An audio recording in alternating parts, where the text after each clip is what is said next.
is fine.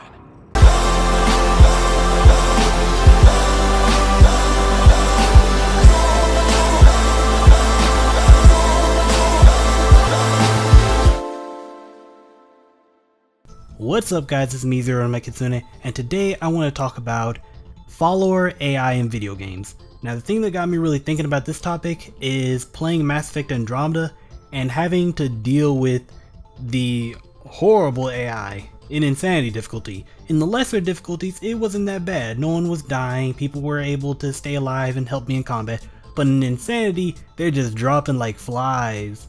And I know some people are comparing Mass Effect 2 and 3 to Andromeda and saying that the companions were way better. I disagree. I think the companions were only slightly better, and that was mainly because you could control their actions. The removal of that in Andromeda really hurts the usefulness of your companions. And I guess the only reason I could see them doing that is to have more parity with the multiplayer, but we're going to talk more about that near the end. Now, Mass Effect Andromeda is not the only game in the universe with terrible AI.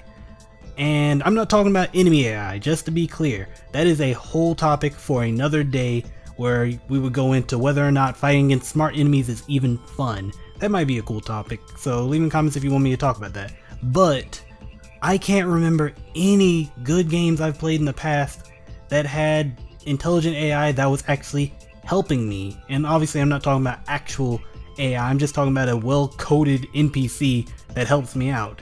The absolute worst I've ever dealt with was in Dragon Ball Xenoverse 1. In that game, the AI was so bad, and there's no excuse for it since the combat is really like maybe 3-on-3 at max. Not a lot going on, a lot of empty space, but still, the AI on my team would always just look at me, just watch as I'm getting my butt kicked. And I always thought that was both hilarious and completely annoying. Now I understand why people sometimes do that in the game design area, why they make AI not that competent, and that's simply the idea that you don't want the AI carrying the player all the way through the game. That makes the game way too boring for the player. An example of that would be if you ever played Fallout 4 and given your companions, while they are dumb AI, but if you gave them really good weapons, since the game doesn't actually have a sort of passive buff that decreases their DPS, they can clear whole areas without you even being able to get a shot in, and that's not really that fun. And the sad thing is, that's, in my opinion, that's one of the reasons why people are moving more towards multiplayer games. There's just more options there. There are more tactical options that you can do in an environment with multiple people on your side than you can in a single player game. Now, I can speculate on this, but I think one of the reasons why mainly the AI on your team is so bad is that I think developers are doing a one-size-fits-all AI for your teammates in specific. I can't say for all game companies and all that such, but I do know Bethesda games, because you can actually see inside the code, mostly do have a sort of one-size-fits-all AI for your companions, not the enemies, but your companions, and it is especially in Fallout 4. Now, that has a problem because it causes games with multiple helpers, they end up feeling samey, and the player responds with that by doing the same thing whenever they need to be powered up. There's no real customization in that. You just give them the strongest weapon and the heaviest armor, and don't even care what the actual class of that unit was supposed to be or is designed to be. Games like that with AI like that can't support specialized classes like assassins or tanks, just tanks in general, or supports, since the AI is coded to do one thing: run forward, try to kill target.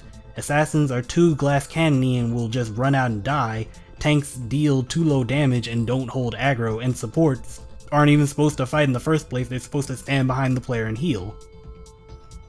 An example of that would be, going back to the whole Mass Effect Andromeda thing, PB.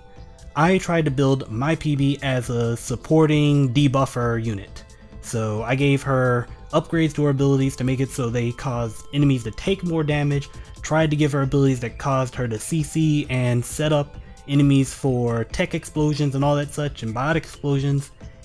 and the result was PB was wasting those moves on based on very weak enemies or using them incorrectly, and since I focused so much on that, she would die really quickly because she wasn't built to take damage. And it's kind of sad. At the end of the day, I ended up making all my companions in Mass Effect Andromeda setups. They just set up for big damage, and that was it. Give them the tankiest stats I could make possible, and give them that one ability that sets them up for a biotic explosion, or a cryo explosion, or a fire explosion. And then I just didn't even look at them. When it came to gameplay, I didn't consider them as anything more than turrets. And the sad thing is, I think developers know this. That's why they add NPC only sort of passive buffs that sometimes you can't see, but other times you can, and it's a little bit annoying. Things like in Mass Effect Andromeda, again going there, they have their shields and health are like 3 times greater than the players, which kind of discourages the player from going for a tanky, leader build such as the Sentinels in previous Mass Effect titles, since your units are obviously tankier than you are. Or there are other things such as Fallout 4 and teleporting because of nav mesh issues, and the fact that a lot of RPGs nowadays refuse to integrate permadeath into your companions. They know for a fact that the companions are too irresponsible and too stupid to keep themselves alive, so they don't want to punish the player for what is obviously not their fault when the companion does die. That's why permadeath isn't really a thing in games anymore. I remember a lot of people were disappointed in Fallout 4 because they didn't have the permadeath, and that was my logic for why they didn't do it. Now, just because a lot of games have these sort of AIs, it doesn't mean there isn't anything that game developers couldn't do to sort of alleviate this. One easy thing, and it's more of a PC sort of idea, but it can be done on consoles, is the ability to give basic programming skills to the player. In Dragon Age Origins, another Bethesda title, not Bethesda, another BioWare title, I'm sorry, you had the ability to basically do a programming tree of ifs and thens. If your health is at this, then do this. If the enemy's right in front of you, then do this. You had that ability, and you could code some very interesting, very player-specific commands for your units. So if you just sat down for about an hour or two with your units, you could have a very good experience with your companions without having to tell them to do anything, because you already told them to do it 2 hours ago. And an expansion on that would be an MMO, surprisingly, by the name of Mabinogi, where you could actually script out, it's a bunch of ifs and thens still, but you could actually script out in a text editor how your pets would act. And surprisingly enough, you could actually upload these to forums and such, so people could share them. So kind of a crowdsourced AI, and you could have, this is the best AI for this situation, this is the best AI for that situation. And it was a neat little thing. Again, you don't have to look at your pet, and you don't have to manually command them, because with the AI they can basically fend for themselves. And even without that, simple ideas like the second and third Mass Effect games with the ability to pause or slow down time and manually command your units to do X, Y, and Z, and manually command them, don't know what's wrong with me, to execute particular abilities goes a long way. But I understand, sadly, that game developers or game publishers don't want to mess with the flow of combat. They want everything to be fast-paced and quick, and they don't want any stops. That's why shooters don't do the whole slow down time while you're in menus thing nearly as often anymore, even though I personally think it's a great idea. I like the more strategic angle that those sort of options add. And finally, you could simply just have more in-depth AI. Mods in Skyrim are constantly adding super intelligent companions and followers.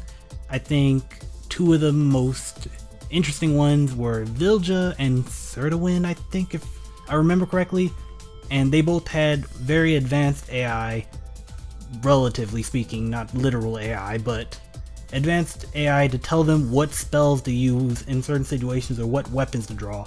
Or in Sertawin's case, a healer AI that actually commanded her not to go into the middle of battle, instead stay behind the player, which is something that was utterly lacking in Skyrim up until that point. Or finally, you could simply do what games outside of action genres do and make your game turn-based. That way, you control all the units, and any problems that are created in the middle of gameplay are all your fault. You as the player. You control them, you tell them what to do. If one of them died, then it was on your command. And those are the games that mostly do implement permadeath, because again, it is the player's fault.